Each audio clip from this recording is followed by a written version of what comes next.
Uh-oh.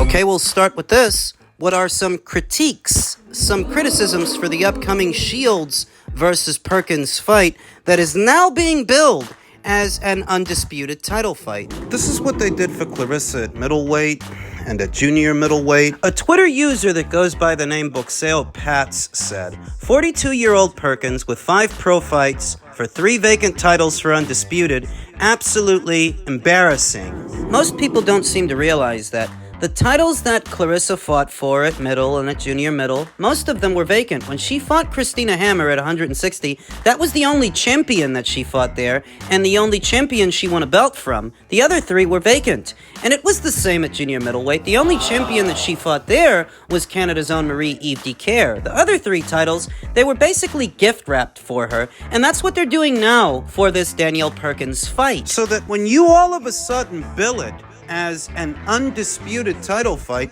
it doesn't have any meaning. The Boxeo Pats guy continued, ESPN's pound for pounds women's rankings. Shields is at number 1. Katie Taylor is at number 2. Amanda Serrano is at number 3. Chantel Cameron is at number 4. And Natasha Jonas is at number 5. Katie Taylor has beat 3, 4, and 5, yet Shields is number 1 for beating up dinner ladies. So at least in ESPN's opinion, Katie Taylor's quality of competition must be better than Clarissa's because many of the fighters she fought are ranked on their pound-for-pound list. On that premise, shouldn't Katie be number 1? No, because she's not American. If we can just cut through the bullshit for a second, that's what it is. Clarissa Shields is not a more active fighter than Katie Taylor. That means she doesn't even fight as often as Katie, and her quality of competition isn't better than Katie's. How is she number 1? So what do you have to do to be number 1? Pick up titles that nobody's holding in barren weight classes where nobody fights in? Is that how you get to number 1? I guess. And for all of this push to make the boxing community at large perceive Clarissa as being better than Katie somehow, it doesn't actually work. The ends don't justify the means because it doesn't show up in the numbers. Certainly doesn't show up in her purses. Her viewing figures, the only time Clarissa was in a fight that moved the needle was when she was the away fighter on a boxer show, opposite the ring Savannah Marshall, and we all know who those people were tuning in for. You're on UK soil fighting on a UK network against a UK fighter. Let's not be stupid. All the fights that Clarissa had after that were on a much, much smaller scale, and we're just talking about 2 fights because, like I said, she doesn't fight as often as Katie Taylor. The Maricela Cornejo fight, the more recent Vanessa Joanese fight, right? The crux of it is, you can rate her as highly as you want in your periodical, and you can make as many vacant titles available to her. Gift wrap them with a pretty little bow. It's not fooling anybody. When the media is so obviously trying to force feed you someone, tell you what to think and not to trust your own 2 eyes. The Danielle Perkins fight is probably the best fight you can hope to make in the women's heavyweight division, but that's really not saying much. Danielle is 42 years old. She's not a champion, and she only has 5 fights. So she is not at heavyweight what Chantel Cameron was at super lightweight. Making this for vacant titles, all the vacant titles in the heavyweight division, only displays how empty that division is, how barren it is, and how easy it is to pick up a belt. How easy it's been for Clarissa. Have you ever heard the old saying, it's not about the destination, it's about the journey? That very much applies here because we know Katie hasn't had it easy. Going through a proverbial gauntlet in the lightweight division to eventually become its undisputed champion, facing a bigger, younger fighter in Chantel Cameron for undisputed, and all of the quality fighters that Katie Taylor has fought in between. It's not about the destination, it's about the journey, and through hers, it's why a guy like Boxeo Pats considers Katie Taylor number one. And I do too. It's not a hard conclusion to derive. To come to. Gift wrap as many vacant titles as you like. Hell, include the ones at light heavyweight. Give her those too. Without the journey, it just doesn't mean much, and it's not gonna have the effect that you want it to have. Any negotiations taking place at some point? Yeah, there was definitely conversations between Matchroom and Top Rank on that. Some numbers were discussed. We had to kind of halt those because our strict instructions for Ennis are, I want to unify. Yeah. And if I can't unify, I'll either move to 154 and fight Ortiz, or potentially we could fight Teofimo Lopez. I like the Lopez fight, but all he wants to do is unify. So we're going to exhaust those conversations with the champions. And if we can't make it, we could fight Lopez or we could fight Ortiz. But you will see, whatever happens, you will see Ennis either in a unification or a massive... People don't share in Jaron Ennis' enthusiasm at an undisputed run in today's welterweight division. I think some people might prefer that he fight Teofimo because Teofimo has a bigger name than, say, Eimantas Stanionis, Brian Norman, Mario Barrios, that Teofimo is at least more well-known. That doesn't mean he's more capable than they are.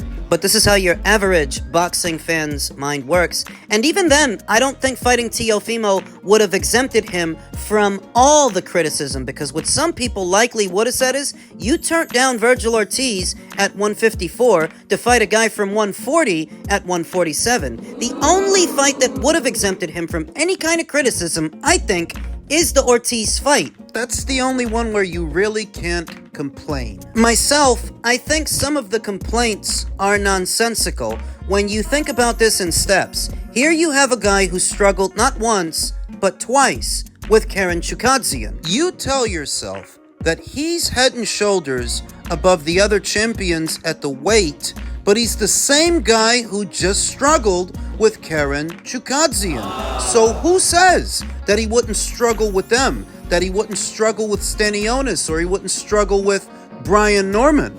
This is what I mean when I say the criticisms don't make sense. You're talking like he's head and shoulders above those guys when he didn't look head and shoulders above Chukadzian. Doesn't make sense. How much luck is he going to have unifying this division? Because all of these champions seem to be resorting to extortion tactics. The Normans especially. Because when you put off moving up in weight to fight Virgil Ortiz so that you can quote-unquote unify your own division, how long is that going to take you? How much money is that going to cost Eddie? You see, I'm not against Jaron Ennis trying to carve out a lane for himself and make his own history in today's welterweight division, however weak some may say it is. I'm not against him doing that, but I also understand the realities of the situation, that this may take a while. These guys aren't making it easy for you.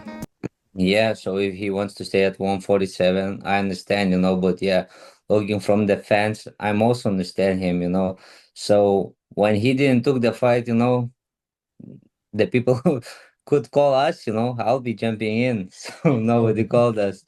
Yeah, but if he wants to stay at 147, so he's supposed to fight other champions. So, and I see now, with Teofimo, they might fight, so I don't know what's going on. But if he's going to fight Teofimo, what that tells, that's not 147, The main problem with Eimantas Stanionis' evaluation of things is Boots isn't fighting Teofimo. According to Eddie Hearn, he's not. According to Eddie Hearn, the priority is unification matches. He claims he hasn't been contacted yet. Sometimes when the phone calls are being made and the conversations are being had, the fighters themselves are not privy to those conversations. They don't always relay all the information. The managers. Until they can reach a dollar amount that they deem appropriate. I don't know that I can believe anything coming from Eimantas Stanionis, because for all I know, he's out of the loop. And he himself doesn't seem to have much going on. For carrying on about what you see with Jaron Ennis, what are you doing? What do you have going on? When is that fight with Gaiasov supposed to be going down? The whole thing is anticlimactic. It doesn't really lend to the excitement of today's welterweight division. All the things that are lost in translation and miscommunications. What is actually going on? What can we actually expect to happen? Besides posturing. What passes for boxing talk in the welterweight division is generally all the boxers that aren't boxing each other, all the champions. There is a separate conversation piece there, as not a lot of people seem to place a lot of emphasis on Boots unifying this division, but they're making it just about him. He's one of 4 champions at this weight. So you don't want to see those guys fight each other? You want they should all stay separate from each other, stay away from each other. Don't unify, don't do anything. Don't create any ripples, any waves in today's welterweight division because you're making it just about him. Perhaps it's because he's the only one that wants to? I thought that going undisputed was all the rage in this postmodern era. I thought that's what a boxing fan would want. One guy taking out the competition. Not in the case of Jaron Ennis and not at 147. Not talking about a division full of vacant titles, picking up belts that nobody's holding. There are champions there. You don't want to see him fight them. So when so many people place so little emphasis on that, what incentive is there for the fighters to even want it? The fans don't. Their interest in an undisputed run seems purely situational. You go up to 154, you fight Virgil Ortiz, it's for no belt at all. No history, no nothing. It's a good fight, but it's not a legacy fight. You shoot for legacy, your own legacy, in a welterweight division, and they get mad at you. Damned if you do, damned if you don't. The inherent cacophony of boxing fans and the different things that they want. Make up your mind. Are you for undisputed across as many weight classes as possible, or are you against it? Because it seems to me like the champions at these weights are so comfortable going in another direction because people are letting them. They're not getting enough flack for it. That it's not just about you unifying with Boots. There are 3 other champions at this weight, and they're doing absolutely nothing to unify with each other. You're gonna let them get away with that. You're okay with that? I guess. Because they place no pressure on them to fight anyone to do anything. They don't care. Not when it comes to them. They're not held to any standard. There are no expectations. This is not good for boxing. When people don't even care? They're not even interested that some of these guys have belts and careers, just like Boots Ennis. That's not a good thing. Elsewhere in the world of boxing, a few interesting insights from boxing insider Rick Glaser, who said, remember when Lackey, Leonard Ellerby, and then Showtime Boxing head honcho, and Heyman's stooge, Stefan Espinoza called DAZN Dead Zone? Now, DAZN has really taken over worldwide boxing programming. Ellerby and Espinoza are looking for jobs, and Showtime isn't even in boxing any longer. You can't make this shit up. So those 2 guys have become so irrelevant within the boxing sphere today that it doesn't even make sense to rub it in. For what? Those 2 guys are fast becoming nobodies. Who cares what they said a couple of years ago? They were wrong. They were dead wrong. Like so many of Heyman's acolytes, Heymanites as I like to call them, those who rallied against any form of change within the sport. I remember when DAZN debuted in America back in 2018, so many content creators saying that they would go under, they would go bankrupt. In the subsequent years that have followed, we've seen both Fox and Showtime leave the sport of boxing. ESPN could soon be joining them, and all the while, DAZN is still here and bigger than it was when they started. Some of those content creators have since stopped making boxing content. And it's the same with them. As it is with Stefan and as it is with Leonard. You can take time out of your day to point out how wrong they were about everything. But what does it matter? They're irrelevant to the boxing sphere, the boxing world today. What's the point? So we got a new flock of boo birds on the perch. They don't like what's going on in the sport of boxing right now.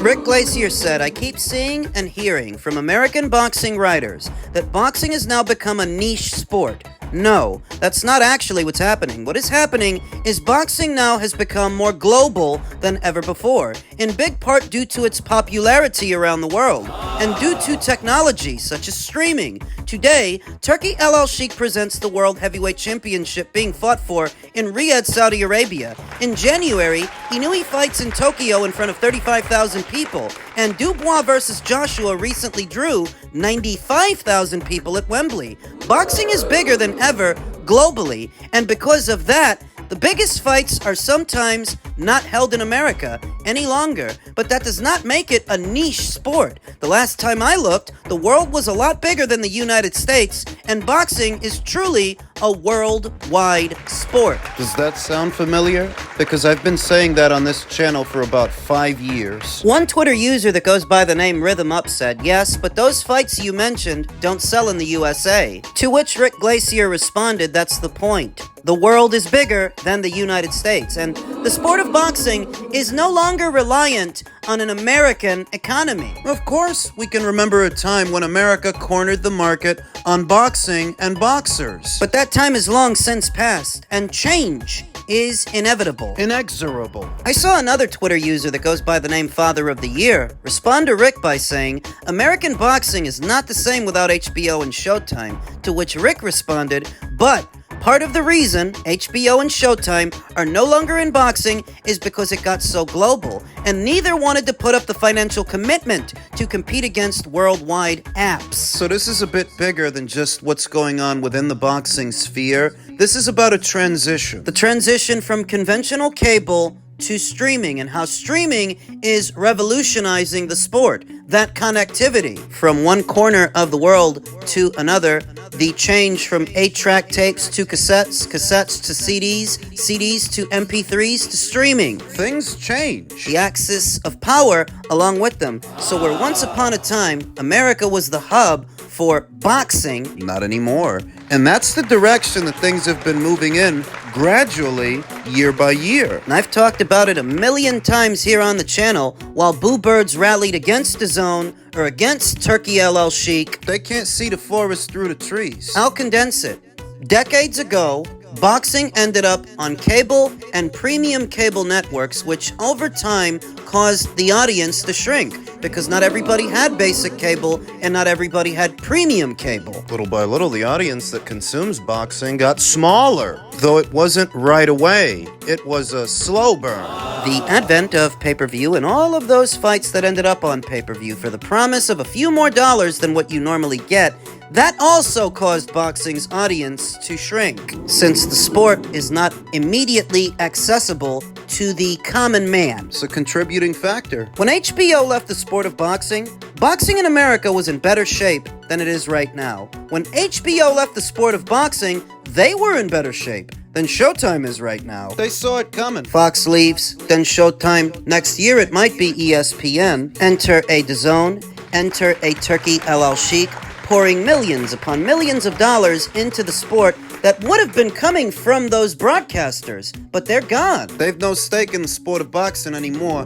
They've got their own problems. What this is boxing's salvation. Even if boxing in America isn't everything that it used to be, wouldn't be able to survive with the way things were. If boxing were still reliant on American interest and an American economy, American investment from networks, then boxing would be on its ass. But with these emerging markets outside of America, boxing lives on, and it's bigger globally, even if it's smaller in America. Americans don't see the bigger picture when they're not the center of attention. For them, that's what it's all about. Forest through the trees. The change you're seeing is inevitable. It was always coming. For boxing to survive, it had to change. Adapt or die. So it has, because boxing is no longer reliant on an American economy. It's grown beyond that for the better.